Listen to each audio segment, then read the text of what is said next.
Taste the Daily. நிர்வாக திறனற்ற ஸ்டாலின் ஆட்சியில் சட்டம் ஒழுங்கு அடியோடு சீர்குலைந்து போய்விட்டது என அதிமுக பொதுச் செயலாளர் எடப்பாடி கே பழனிசாமி குற்றம் சாட்டியிருக்கிறார். சேலத்தில் செய்தியாளர்களிடம் பேசிய அவர், விடியா திமுக ஆட்சி அகற்றப்பட வேண்டும் என்று மக்கள் முடிவு செய்து விட்டார்கள் என்றும் தெரிவித்தார்.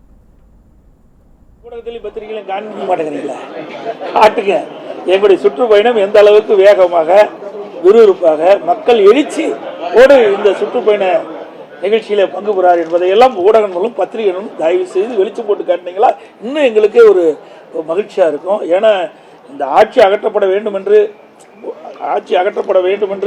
இந்த மக்கள் ஒட்டுமொத்த மக்களும் இன்றைக்கு முடிவு எடுத்துட்டாங்க.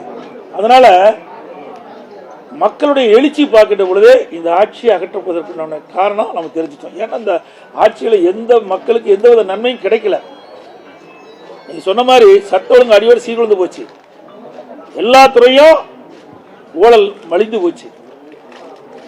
இந்த ஆட்சி இருக்கக்கூடாது என்று மக்கள் கொந்தளிப்போடு இருக்கின்றது.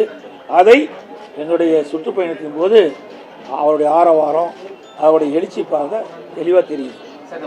ஸ்டாலின் என்ற திட்டம் ஒரு வேடிக்கையா இருக்குது.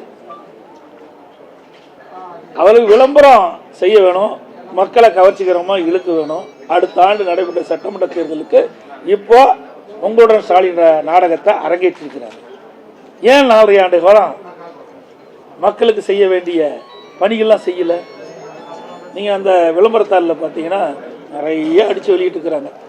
அப்படின்னா மக்களுக்கு இவ்வளவு குறை இருக்குதுல்ல இந்த ஆட்சியில? 4 ஆண்டு காலம் மக்களை பற்றி சிந்திக்காம அடுத்த ஆண்டு நடைபெற்ற தேர்தலை பற்றி எனக்கு விளம்பரத்தாளில் ஒரு அடிச்சு என்னென்னதெல்லாம் நாங்கள் செயல்படுத்துவோம், உங்களுக்கு குறை இருந்தால் சொல்லுங்க, உங்களுடன் ஸ்டாலின் என்ற ஒரு விளம்பரத்தை ஊடா போய் எடுத்துக்கிட்டு போய் கொடுத்து அதில் தொலைபேசி என்ன குறிக்க சொல்கிறாங்க, அதுதான் முக்கியம். அந்த அவருடைய செல்ஃபோன் நம்பரை குறிச்சா அதை திமுக ஐடிவிக்கு போகும், அவர்கள் அவரோட தொடர்பு கொள்ளும். அதுக்கு தான் இந்த வித்தையை கண்டுபிடிச்சி வெளியிட்டிருக்காங்க. மக்கள் நன்மை செய்வதற்காக அல்ல. ஏற்கனவே அதிமுக ஆளுங்கட்சியாக இருக்கும்போது திராவிட முன்னேற்ற கழகம் தலைவர் ஸ்டாலின் எதிர்க்கட்சி தலைவர் இருக்கும்போது ஊராக போனார். அங்கங்கே திட்டம் கண்டா ஒரு பெட்ஷீட்டை போட்டு மக்கள்கிட்ட என்னென்ன குறை இருக்குதுன்னு அதை ஒரு விண்ணப்பமாக கோரிக்கையை வச்சு நீங்கள் கொடுங்க, எழுதி கொடுங்க, நான் எழுதி அங்கே இருக்க நான் வச்சிருக்கிற பெட்டியில் போடுங்க, பெட்டியில் போட்டு நான் பூட்டு கொண்டாந்துருக்கேன், பூட்டி சீலை வச்சு நான் எடுத்துகிட்டு போய் ஆளுங்கட்சியான திமுக ஆட்சிக்கு வந்த பிறகு சீலை உடைச்சி பெட்டி திறந்து நீங்கள் போட்ட அந்த மனுவெல்லாம் பிடிச்சி மக்களுக்குடைய பிரச்சனை தீர்க்குன்னு சொன்னார். அப்படி தீர்த்தா எதுக்கு இவ்வளோ பிரச்சனை இருக்குது?